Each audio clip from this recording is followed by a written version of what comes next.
Well, I was talking to my daughter about this last night. A man armed with a flamethrower has carried out what the FBI is calling a targeted terrorist attack. This was in Boulder, Colorado. That's the home of the University of Colorado. 8 people were injured, including some who have severe burns. So we want to get to Doug Luzader, who's reporting on this from D.C. Hey, Doug. Mike and Alex, good morning. Right out of the gate, the FBI has called this a terror attack, and according to witnesses, the perpetrator made his motive pretty clear. Streets in Boulder blocked off as first responders swarmed a pedestrian mall where moments earlier a group had been calling for the Israeli hostages in Gaza to be freed. It was chaos and ruckus. People were yelling and screaming. Witnesses described an almost unbelievable scene. There was a guy threw a Molotov cocktail at a group of protesters, and one person caught on fire from head to toe, and they were burning up. Their whole body was burning up, and a few others were also on fire. And witnesses say the man yelled "Free Palestine" as he carried out the attack. It is clear that this is a targeted act of violence, and the FBI is investigating this as an act of terrorism. The victims ranged in age from 52 to 88.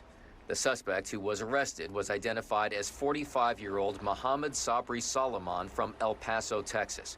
White House Deputy Chief of Staff Stephen Miller posted on X, a terror attack was committed in Boulder, Colorado by an illegal alien.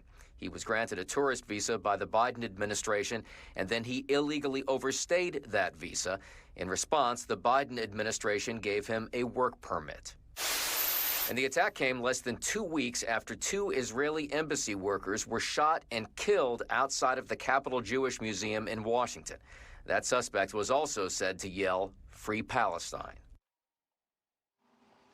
All right, now since that attack in Washington, police in a number of cities, including here in the nation's capital, have stepped up security around synagogues and other Jewish sites. Mike and Alex.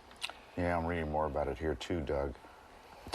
Was he just throwing Molotov cocktails? Somebody said it was a flamethrower. Yeah, apparently it was, according to witnesses, it was a combination of 2 things. One being the Molotov cocktails, the other some kind of, they described it as a makeshift flamethrower, but something that may have used gasoline or some kind of other. Here on the cover, spraying it. Camera 16, please. It looks like he's got like some kind of accelerant in little water bottles or spray bottles. So he's squeezing on both sides of it. Oh my God. Either way, that's scary. According to one of the witnesses, he actually set himself on fire as well, which is why he took his shirt off.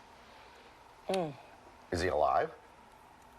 He is alive, and apparently he looked as though he was uninjured in some of the video I've seen, and he was taken into custody. We expect charges here pretty soon. Yeah. All right, thanks, Doug. See you tomorrow. Thanks.